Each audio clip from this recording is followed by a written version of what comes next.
Dati-rati mahina lang ang flow ng tubig dyan, pero ngayon nakikita na ang talsik. Magandang araw mga boss. Sasagutin ko muna ang katanungan dito sa ating solid na subscriber. Ito pala yung aming expansion tank na may built-in na heat exchanger. Maliit lang to mga boss, pero tandaan nyo, maliit man o malaki na heat exchanger ay parehas lang ang proseso ng pagbaklas. So first things first, ay babaklasin muna natin tong pinaka header cover niya. Ito yung may inlet at outlet port. 4 lang po ang tornilyo nito mga boss, Allen head K. Palagi nyo tandaan, kung first time pa kayong nakabaklas ay palaging maglagay ng marking. Mostly sa heat exchanger ay 2 ang cover, kaya kailangan baklasin mo rin ng isang cover dito sa dulo. 2 klase lang pala ng tube type na heat exchanger ang na-encounter ko mga boss. Ang direction po ng flow ng fluid ay nakayo at saka ito namang naka-straight lang. Ito pong heat exchanger na tinanggal natin ay nakayo po ang direction ng flow sa tubig dagat. Tubig dagat po ang loob ng tube nito mga boss, at dito naman sa labas ng tube, itong sa ating expansion tank ay sa fresh water.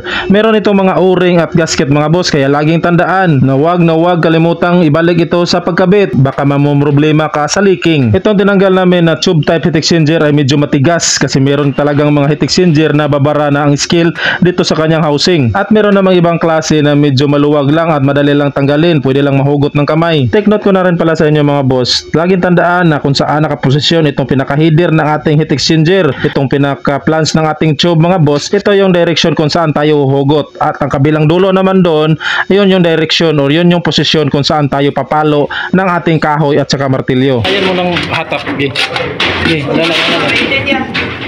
alalay pa. Sige. Oh, dandahan lang, baka mabitak.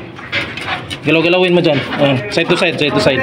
Sa nakikita nyo mga boss, medyo nahirapan kami dito kasi medyo nag-stack up siya. Marami na kasing skill dito sa gilid ng ating expansion tank. Pagka ganitong senaryo mga boss, ay wag nyo munang biglain or wag nyo pirsahin ng pagtanggal. Kasi mostly sa mga ganitong tube type na heat exchanger ay meron tong water bubbles. Ito pala yung magsisilbing frame ng ating tube para hindi siya madaling masira. Ikot. Hugot. Hugot. Ikot din, hugot. Ang water bubbles din mga boss ang mag-breakdown ng flow ng tubig para mas ma-absorb nito ang heat transfer na mangyayari between freshwater and seawater. Medyo nahirapan kami dito mga boss kasi wala pa kaming nakitang kahoy na mahaba-haba na kayang mapukpok dito sa loob. Doon titas.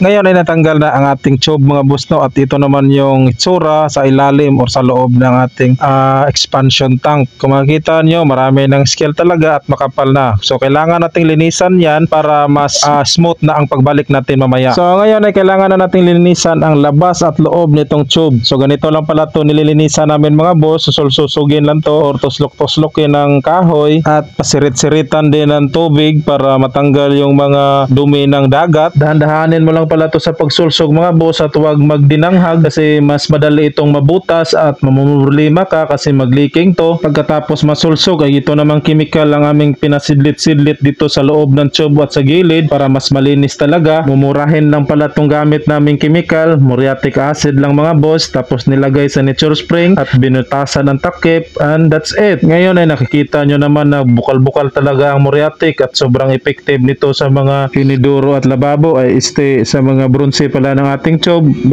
makina pala ang aming nilinisan ng heat exchanger mga boss, at itong isa ay nasalpak na, tapos yung isa naman ay napatimbang na sa junk shop. Mahal din ang kilo kasi nito. Hindi ko na pala nabidyohan ang pagkabit kasi madali lang naman, at saka shoutout dahil nakarating ka dito. Maraming salamat sa inyong tiwala at suporta. Hindi ko magagawa to kung wala kayo, at kung gusto nyo akong tulungan mga boss, pakishare naman ng aking video. Bunalra! Habang dito sa kabilang generator ay naibalik na rin sa pagkabit ang kanyang tube, at siguraduhin mong tumama ang mga marking nito mga boss para iwas sa disgrasya. Take note ko pala sa inyo, mga ganitong klaseng heat exchanger ay madaling mabutas ang kanyang mga cover, kaya ingat-ingat din sa paglilinis.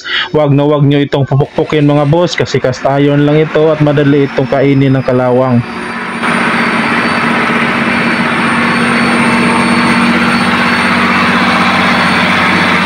Ngayon ay nakikita na ni Segundo na nag-aapaw-apaw na ang pressure dito mga boss, no? So malakas na daw ang flow, tinuturo na nga niya. Dati-rati daw kasi mga boss ay patay or stagnant lang ang tubig dito, so walang kagalaw-galaw. Ngayon ay okay na. So pinalitan na rin pala namin yung hose dyan. Dito naman ay wala pang pintura, bagong pabrikit kasi yan, so mahirap ng pinturahan, baka makawat pa. Ngayon itong isang generator naman ang papaandarin na ni Segundo.